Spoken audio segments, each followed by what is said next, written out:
Hello दोस्तों, नमस्कार। आप कैसे हो?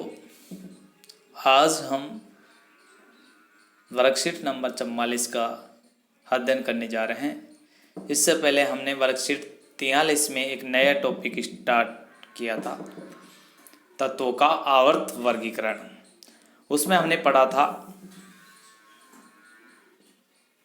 न्यूलैंड्स अष्टक नियम और डॉवेलन का त्रिक नियम। वो दोनों असफल रहे, तत्वों के आवर्त वर्गीकरण में असफल रहे। उसके बाद में एक और वैज्ञानिक आया, वो था मेंडलीव। तो आज देखो दोस्तों, हम मेंडलीव ने क्या क्या किया वर्गीकरण के लिए और इसको किस प्रकार से तत्वों के वर्गीकरण का जनक मानते हैं, उस पर आज हम अध्ययन करने जा रहे हैं। देखो दोस्तों, तत्वों का आवर्त वर्गीकरण, इसमें अव्यवस्थित से व्यवस्थित करना मेंडलीव की आवर्त सारणी। अब देखो, सर्वप्रथम एक अच्छी तरीके से, अच्छे ढंग से मेंडलीव ने इस पर अध्ययन शुरू किया था। देखो यहाँ पर देखिए, आप ये लिखा रहा है अव्यवस्थित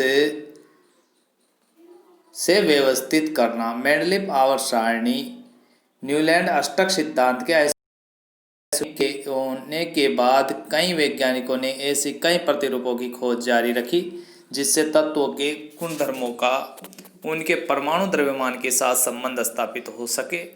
तत्वों के वर्गीकरण का मुख्य से रूसी रसायनज्ञ डमित्री इवानोविच मेंडलीव, ये मेंडलीव का पूरा नाम है। देखो मेंडलीव का पूरा नाम क्या है, डमित्री इवानोविच मेंडलीव को जाता है। तत्वों की आवर्त सारणी के प्रारंभिक विकास में उनका योगदान रहा। उन्होंने अपनी सारणी में तत्वों को उनके मूल गुणधर्म, देखो यहाँ पर देखिए ये गुणधर्म है, परमाणु द्रव्यमान तथा रासायनिक गुणधर्मों में समानता के आधार पर व्यवस्थित किया। तो देखो यहाँ पर मेंडलीव ने परमाणु द्रव्यमान को मेन माना। ठीक है दोस्तों, फिर उन्होंने क्या क्या किया जो हम आगे देखते हैं इसमें। देखो मेंडलीव ने अपना कार्य 63 तत्वों के साथ आरंभ किया।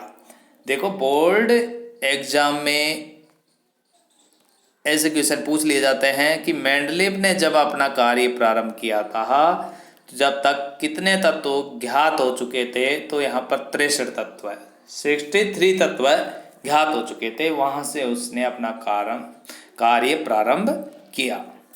अब देखो, उन्होंने तत्वों के परमाणु द्रव्यमान और उनके भौतिक रासायनिक गुणधर्मों के बीच संबंधों का अध्ययन किया। रासायनिक गुणधर्मों के अंतर्गत मेंडलीव ने तत्वों के ऑक्सीजन एवं हाइड्रोजन के साथ बनने वाले यौगिकों पर अपना ध्यान केंद्रित किया। उन्होंने ऑक्सीजन एवं हाइड्रोजन का इसलिए चुनाव किया क्योंकि ये अत्यंत सक्रिय तथा अधिकांश तत्वों के साथ यौगिक बनाते हैं। तत्व से बनने वाले हाइड्राइड एवं ऑक्साइड के सूत्रों को तत्वों के वर्गीकरण के लिए मूलभूत गुणधर्म माना गया।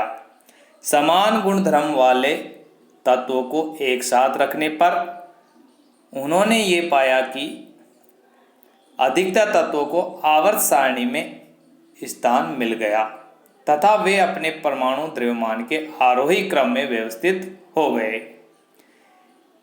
यह भी देखा गया कि समान भौतिक एवं रासायनिक गुणधर्म वाले विभिन्न तत्व एक निश्चित अंतराल के बाद फिर आ जाते हैं। इसी आधार पर मेंडलीव ने आवर्त सारणी बनाई जिसका सिद्धांत है कि तत्वों के गुणधर्म उनके परमाणु द्रव्यमान का आवर्ती फलन होते हैं। मेंडलीव की आवर्त सारणी में ऊर्ध्व स्तंभ को ग्रुप समूह तथा क्षैतिज पंक्तियों को पीरियड आवर्त कहा। ठीक है, अब देखिए दोस्तों, मैं समझाता हूँ आपको क्या था कि जब मेंडलीव ने अध्ययन शुरू किया उस टाइम 63 तत्व थे। जब उसने अध्ययन शुरू किया तो उसने सर्वप्रथम देखा कि उन ऑक्सीजन और हाइड्रोजन ये अत्यंत सक्रिय तत्व है और अधिकांश तत्वों से के साथ यौगिक बनाते हैं। तत्वों से बनने वाले हाइड्राइड और ऑक्साइड के सूत्रों को तत्वों के वर्गीकरण के लिए मूलभूत गुणधर्म माना, क्योंकि ये इस प्रकार इसके आधार पर उन्होंने कुछ तत्वों को व्यवस्थित किया। समान गुणधर्म वाले तत्वों को फिर उन्होंने क्या किया, समान गुणधर्म वाले जो तत्व थे उनको एक साथ रखा। तो एक साथ रखने पर अधिकतर तत्वों आवर्त सारणी में स्थान मिल गया। और समान गुणधर्म वाले तत्वों को एक साथ रखा तो देखा कि वे अपने द्रव्यमान के उन्हें पाया गया कि वे अपने परमाणु द्रव्यमान के आरोही क्रम में व्यवस्थित हो गए। उसने पाया कि वो परमाणु द्रव्यमान के आरोही क्रम में यानी बढ़ते क्रम में व्यवस्थित हो गए। तो इस प्रकार से उन्होंने इनको रखा। फिर देखा, यह भी देखा गया कि समान भौतिक और रासायनिक गुणधर्म वाले विभिन्न तत्व एक निश्चित अंतराल के बाद फिर आ गए। तो समान भौतिक और रासायनिक गुणधर्म वाले तत्व एक निश्चित अंतराल के बाद में फिर आ गए। तो इसी आधार पर मेंडलीव ने आवर्त सारणी बनाई, जिसका सिद्धांत है, उसका सिद्धांत ये रहा कि तत्वों के गुणधर्म उनके परमाणु द्रव्यमान का आवर्ती फलन होते हैं। यानी कि तत्वों के गुणधर्म एक निश्चित अंतराल के बाद में उसी आवर्त में दूसरे तत्वों का आना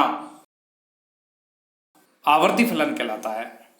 मेंडलीव सारणी में ऊर्ध्व स्तंभ को क्या कहा, ग्रुप समूह, और क्षैतिज पंक्ति को पीरियड आवर्त कहते हैं। देखिए दोस्तों, इसके लिए मैं आपको आवर्त सारणी बताता हूँ। इस प्रकार से आवर्त सारणी में इसे कहा जाता है। देखो, यह आवर्त सारणी है। देखिए दोस्तों, यह आवर्त सारणी है, इसमें ये है, देखो दोस्तों, यहाँ पर यह आवर्त सारणी है। आवर्त सारणी में देखो, ये तो है समूह, ऊपर वाले जो है ये क्या है, समूह है। क्या है, समूह। समूह कितने थे टोटल? समूह आधुनिक आवर्त सारणी में बने थे ये 18। और ये दाएं यानी बाएं से दाएं तरफ ऐसे बढ़ते हैं, क्षैतिज में बढ़ते हैं। जो क्षैतिज में होता है उससे क्या कहते हैं हम, जो क्षैतिज, जैसे ये है इसमें इस प्रकार से ऐसे बढ़ते गए ये 18। और ये कैसे हैं, ऐसे ऊर्ध्व। कैसे हैं, ऊर्ध्व है। जो ऊर्ध्व होता है उन्हें कहते हैं हम ग्रुप समूह। और इस प्रकार से देखो, ये 1 2 3 और 4 और ये 5, ये है 6 और ये 7। ये क्या है, आवर्त। क्या है, आवर्त, पीरियड। ठीक है। इस प्रकार से मेंडलीव की आवर्त सारणी में जो ऊर्ध्व होते हैं उन्हें समूह कहते हैं, और जो जो क्षैतिज होते हैं उन्हें आवर्त कहते हैं। दोस्तों, अब हम आगे बढ़ते हैं। इस प्रकार की ये पीरियोडिक टेबल होती है दोस्तों, इस प्रकार की पीरियोडिक टेबल होती है, जो लास्ट में जैसे जैसे हम आगे बढ़ते जाएंगे ये पीरियोडिक टेबल आपके समझ में आती चली जाएगी। अब देखो दोस्तों, हम इधर बढ़ते हैं, आपको बाकी चीज दिखाते हैं। इसमें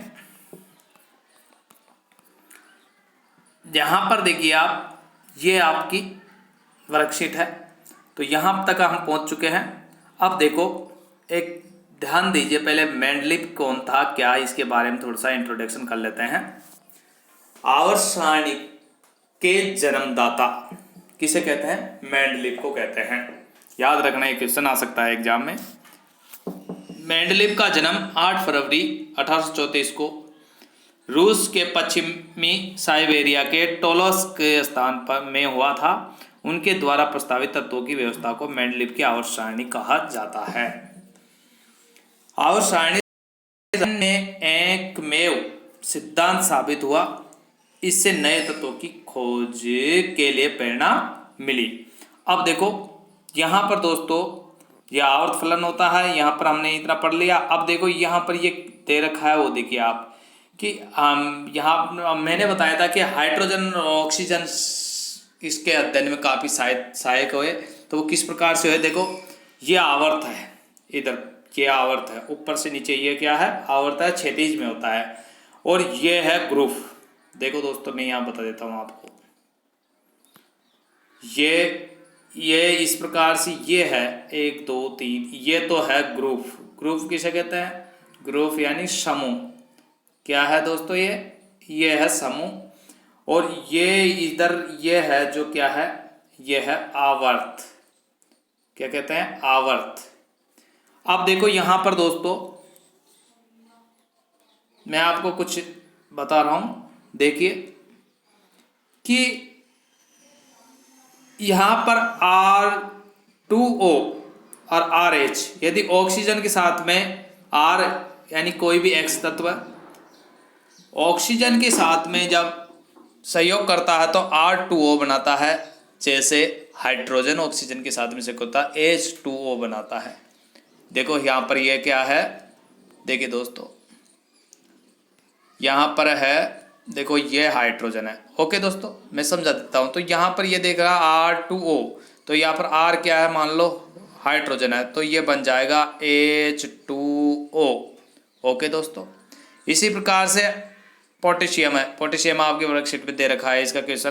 तो पोटेशियम में क्या है, K है, तो ये बन जाएगा K2O। ओके दोस्तों, इसी प्रकार से आपके वर्कशीट में एक आंसर जो क्वेश्चन आंसर है उनमें दे रखा है पोटेशियम कार्बन। अब देखो यहाँ पर कार्बन कहाँ है, कार्बन इधर है, देखो कार्बन, ये रहा कार्बन। ओके दोस्तों, यहाँ पर कार्बन को देखिए आप, ये कार्बन है। ओके, अब कार्बन के ऊपर देखो यहाँ पर ये क्या, इसमें इस समूह में क्या है, RO2, R कार्बन है, तो यहाँ पर हो जाएगा CO2। क्या हो गया, CO2 कार्बन का हो गया। उसके बाद में दे रखा है एल्यूमिनियम। दोस्तों इसमें क्या दे रखा है, एल्यूमिनियम। एल्यूमिनियम कहाँ है इसमें, देखिए दोस्तों एल्यूमिनियम, एल्यूमिनियम देखिए आप, ये रहा है एल्यूमिनियम। ये दोस्तों देखो ये एल्यूमिनियम दिया, यह है एल्यूमिनियम। तो एल्यूमिनियम के ऊपर देखो ये क्या दे रखा है, R2O3, तो यहाँ पर हो जाएगा Al2O3, Al2O3, ये एल्यूमिनियम का हो गया। ऑक्सीजन के साथ में पूछ रहा है ये कि ऑक्साइड के सूत्र लिखे इनके, यानी कि इन तत्वों के ऑक्साइड के सूत्र लिखिए। अब ये है दोस्तों सिलिकॉन, सिलिकॉन है, सिलिकॉन के ऊपर RO2 दे रखा है, तो सिलिकॉन में यहाँ पर सिलिकॉन और O2, ये होगा सिलिकॉन का O2। ओके दोस्तों, ये सिलिकॉन हो गया। सिलिकॉन के बाद में देखो क्या दे रखा है इसमें, बेरियम। बेरियम कहाँ है दोस्तों, देखिए आप यहाँ पर देखो बेरियम है, ये हमारे पास में ये बेरियम है। तो बेरियम का क्या दे रखा है, RO, तो बेरियम ऑक्साइड। ओके दोस्तों, इस प्रकार से आपके इसमें सभी के हम देख सकते हैं, उसके ऊपर दे रखा है। तो ऑक्साइड के साथ में ऐसे, हाइड्रोजन के साथ में जैसे R, मान लो R है, R का इसमें मैग्नीशियम है, तो मैग्नीशियम ऑक्साइड ऑक्सीजन के साथ ऑक्साइड हो गया, और इसके साथ में मैग्नीशियम हाइड्राइड, क्या होगा, हाइड्राइड H2 होगा। तो ठीक है दोस्तों, इस प्रकार से आपकी ये वर्कशीट कंप्लीट होती है। अब हम यहाँ पर देखिए दोस्तों, हम यहाँ पर किस पे आ रहे हैं, अब क्वेश्चन पे आते हैं। हम क्वेश्चन देख लेते हैं, क्वेश्चन में क्या है। देखो आपका फर्स्ट क्वेश्चन है, मेंडलीव की आवर्त सारणी का उपयोग कर निम्नलिखित तत्वों के ऑक्साइड के सूत्र का अनुमान कीजिए। तो दोस्तों मैंने अभी अभी आपको ये बताया, ये सभी क्या आ गया जो ये दे रखे हैं, ये क्वेश्चन नंबर आपके फर्स्ट का ही आंसर है। यहाँ पर लिख देता हूँ मैं, answer first, and question number first का आंसर है ये। इसके बाद में दोस्तों देखिए क्वेश्चन नंबर 2 आता है आपके। अब देखो इसमें फर्स्ट के potassium, carbon, aluminium, silicon, barium. तो इसके लिए मैंने एक पीडीएफ भी बना रखी है आपके लिए, वो भी बता देता हूँ आपको। क्वेश्चन नंबर फर्स्ट की पीडीएफ देखो, ये देखो यहाँ पर देखिए दोस्तों, potassium oxide, carbon dioxide, silver oxide, aluminium oxide और बेरियम ऑक्साइड, ये तीनों के आंसर है।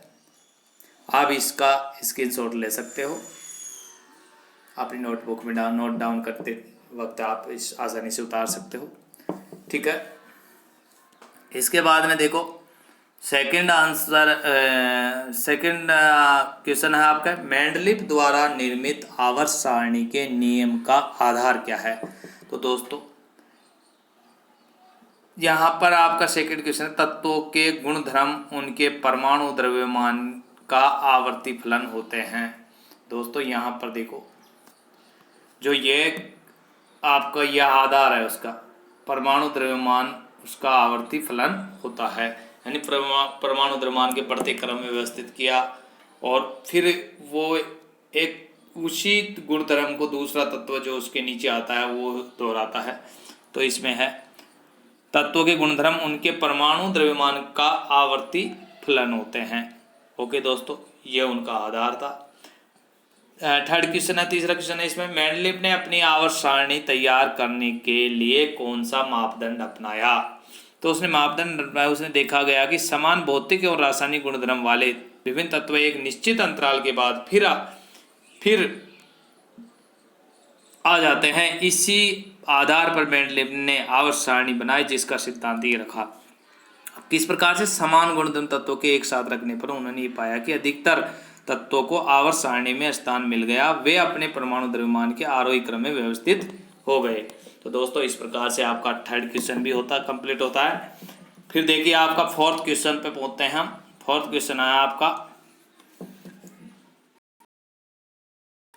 तत्वों के ऑक्सीजन एवं हाइड्रोजन के साथ बनने वाले यौगिकों पर अपना ध्यान केंद्रित क्यों किया।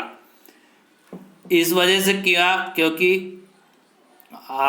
मेंडलीव ने तत्वों के ऑक्सीजन एवं हाइड्रोजन के साथ बनने वाले यौगिकों पर अपना ध्यान केंद्रित किया क्योंकि उन्होंने ऑक्सीजन और हाइड्रोजन का इसलिए चुनाव किया क्योंकि ये अत्यंत सक्रिय है तथा, देखो दोस्तों यहाँ पर क्लियर लिखा हुआ है कि उसने ध्यान केंद्रित इसलिए किया कि क्योंकि ये अत्यंत सक्रिय और अधिकांश तत्वों के साथ यौगिक बनाते हैं। तत्वों से बनने वाले हाइड्राइड ऑक्सीजन के सूत्र को तत्वों के वर्गीकरण के लिए मूलभूत गुणधर्म माना गया। दोस्तों इस प्रकार से आपका फोर्थ क्वेश्चन कंप्लीट होता है। अब देखो दोस्तों आपकी आवर्त सारणी पे आ जाए, आपके वर्कशीट पे आइए आप। पांचवा क्वेश्चन है आपका, मेंडलीव की आवर्त सारणी में ऊर्ध्व यानी खड़े रूप में, जो आपको मैंने दोस्तों अभी बताया था कि ऊर्ध्व जो खड़े रूप में होते हैं, ऊर्ध्व स्तंभ को हम क्या कहते हैं, जो ऊर्ध्व स्तंभ होते हैं उन्हें हम क्या कहते हैं, उन्हें हम वर्ग क्या कहते हैं। जो ऊर्ध्व होता है उसे हम क्या कहते हैं, ग्रुप, समूह, वर्ग, ठीक है। तो ग्रुप इंग्लिश में ग्रुप कहते हैं और हिंदी में उन्हें क्या कहेंगे, हम उन्हें हिंदी में हम कहते हैं समूह। क्या कहेंगे, जो ऊर्ध्व होता है उसे हम कहेंगे समूह। क्या कहेंगे, समूह। इंग्लिश में कहते हैं ग्रुप। ओके। और जो क्षैतिज होते हैं, जो क्षैतिज में होते हैं उन्हें इंग्लिश में पीरियड कहते हैं और हिंदी में कहते हैं उसे आवर्त। क्या कहते हैं, आवर्त। इस प्रकार दोस्तों आपकी ये वर्कशीट कंप्लीट होती है। यदि किसी छात्र को कोई डाउट हो तो वो मेरे से पूछ सकता है। मैं उम्मीद करता हूँ आप सभी के अच्छी तरह ये वर्कशीट समझ में आ गई होगी।